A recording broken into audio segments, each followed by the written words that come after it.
Have you ever seen somebody where they're leaning against the wall and then they put their leg up on the wall behind it and they're like leaning against it, posing like this? Well, what happens when they do that?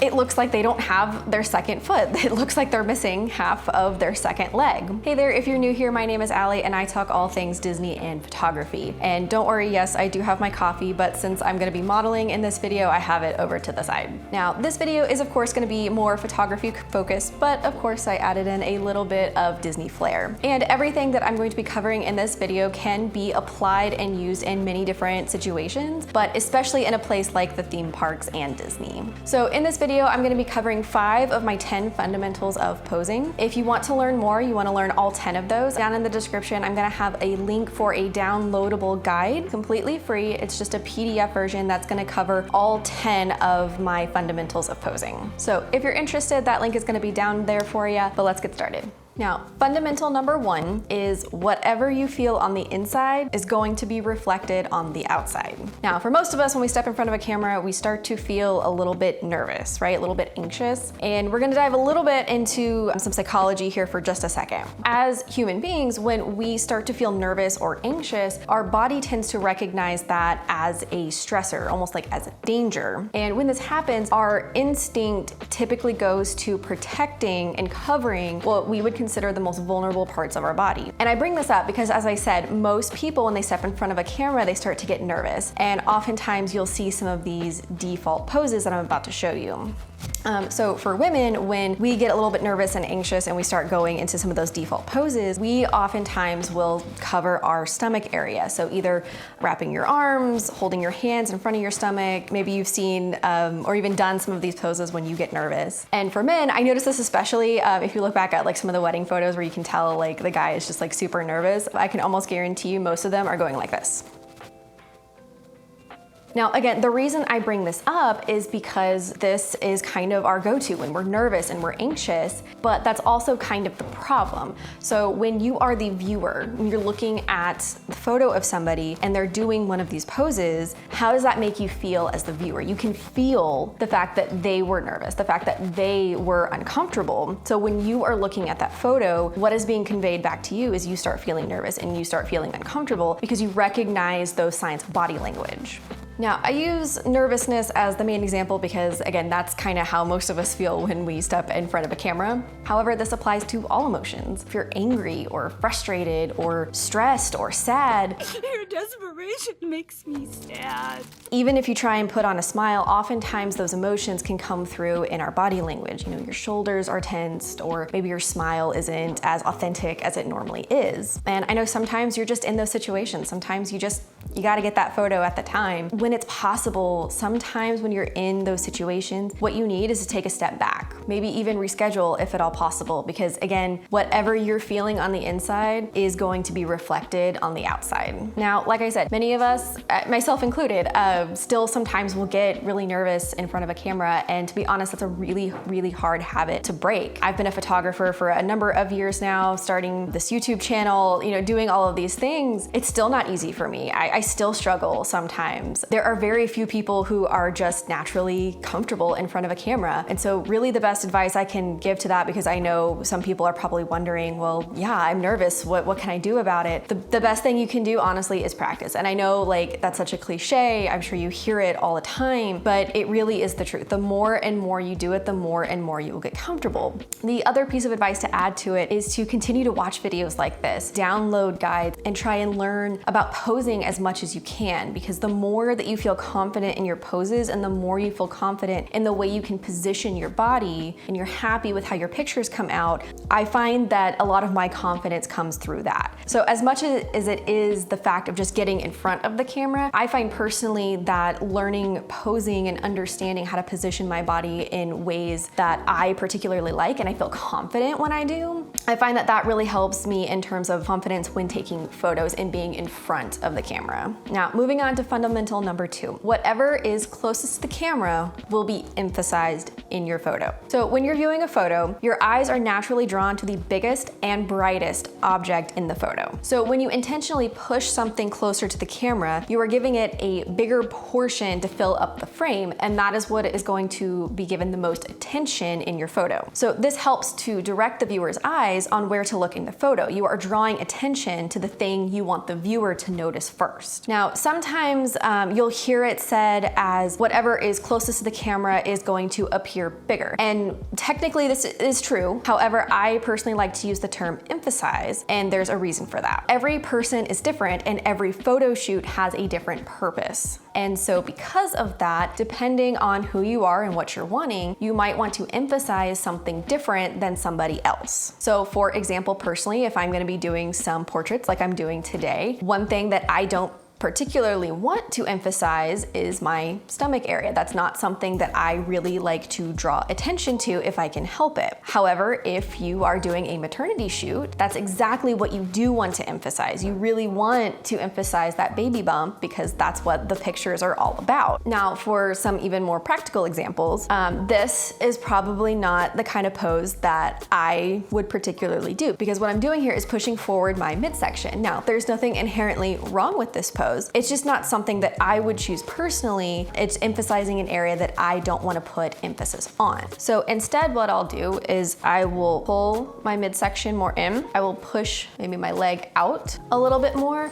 or I'll even push my chest and my head forward a little bit because I would rather emphasize my face or my shoulders rather than my midsection. But just remember, it comes down to personal preference. It's who you are and what you are wanting out of your photos and whatever photo shoot that you're doing. You just want to keep in mind that whatever you decide to push closer towards the camera and towards your camera lens is what is going to be more emphasized in your photo. All right, so fundamental number 3, whatever is furthest from the camera will be minimized. So obviously fundamental 2 and 3 go together. They are opposites of each other. Whatever is closest is going to be emphasized. Whatever is furthest is going to be minimized. So like in my previous example, personally, my midsection is not something that I would want to emphasize. Instead, it's something that I would prefer to minimize, whereas I would prefer to emphasize my face or my legs. I would prefer to minimize my midsection, and so I'm going to pull that away from the camera. So another example for you here would be if maybe you would prefer to minimize maybe the look of your arms rather than emphasizing them by putting them close to the camera. So what we're not gonna do is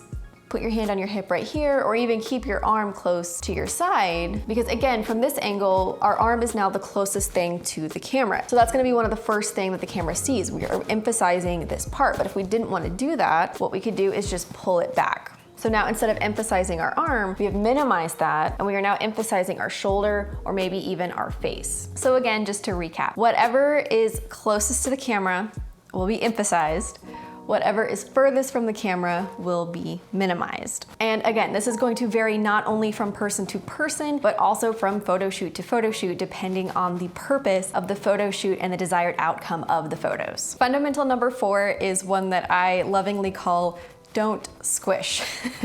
So obviously all of our bodies have a skeletal structure, but on top of that, we have muscle and fat and skin and all of these things that are good and healthy and necessary for our bodies to function. However, they are malleable, meaning that when we squish or press into our body, it can distort certain features, and that can actually look really unnatural in our photos. So these are just a few things to keep in mind when you are posing for photos. The first one is just to remember to keep your touches light. So for example, if you are putting your fingers up to your face or maybe even over on your arm, you wanna make sure to keep your fingertips light on your skin. You don't wanna press too hard or even lean onto your hand. Second thing that you wanna keep in mind is when it's possible or when it makes sense, you want to lift your limbs away from your body. So for example, I'm gonna roll up my shirt sleeve here. It's a little more obvious to see. But you can see here, when I have my arm completely pressed against my side, what it's doing is it is shifting all of my skin and muscle that's in here outwards on my arm. But watch what happens when I just lift slightly away from my body. Such a crazy difference, right? And all I had to do was slightly lift it.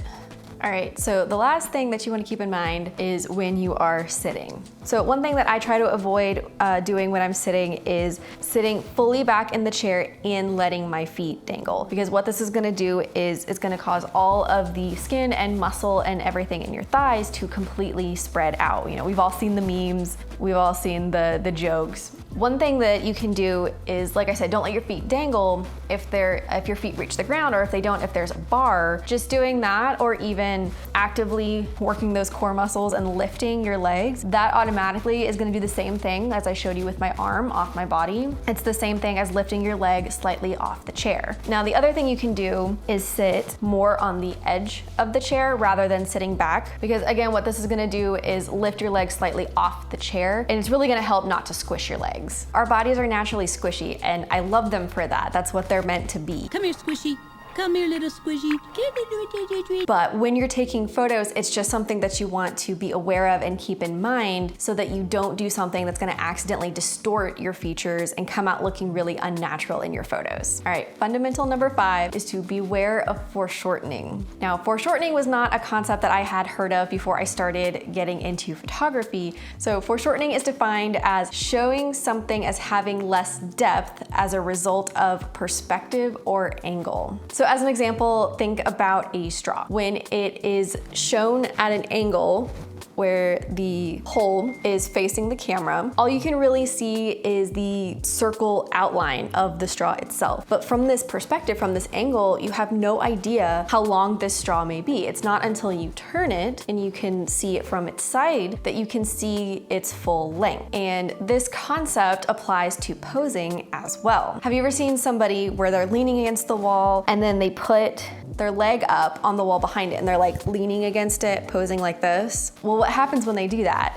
It looks like they don't have their second foot. It looks like they're missing half of their second leg. Because the perspective and the angle changed, we could no longer see something that was there. So what you want to keep in mind with this is anything that is directly facing your camera or parallel to your camera may be shortened, or in some cases look like it may have disappeared. So for example, if I turn sideways here, and I put my arm up like this. So I'm angling to where my elbow is directly parallel to my camera. What this is gonna do is it's gonna make my arm appear much shorter than it actually is, because you are looking at it from a direct angle. You cannot see the full length of it. So instead, what I'm gonna do when I'm posing sideways like this is instead I'm gonna angle my arm back.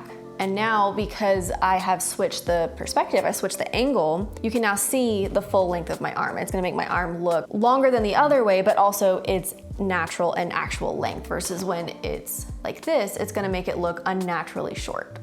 So the concept of foreshortening is especially important to be aware of when you're sitting. When you are sitting, you are naturally shortening your body. So you want to be extremely careful, especially of your legs. So for example, when I am sitting straight like this with my knees facing the camera, foreshortening is exactly what's gonna happen here. Because when I'm sitting this way, you can't see the full length of my leg. Because from my knee to my hip, this is running parallel directly in front of the camera. And so the camera, and therefore the viewer, cannot capture the full length of this part of my leg. So instead, what I'm gonna do is turn just slightly to the side.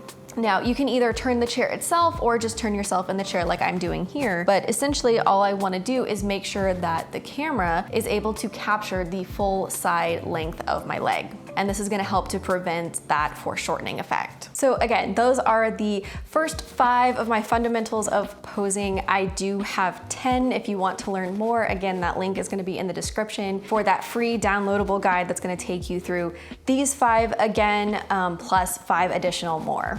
So if you stumbled upon my video because you're planning a trip to Disney and you wanted to get some posing advice so you can get those really cute castle pictures, I actually have another video on my channel that you might want to check out that goes over all the details that you need to know about bringing a camera to Disney if you're planning on bringing a bigger one, where I talk about the rules and restrictions and just general need to know. So be sure to head over there and check it out. And if you're interested in learning any more about Disney or photography, I'm your girl, so be sure to subscribe, and I'll see you guys in the next video.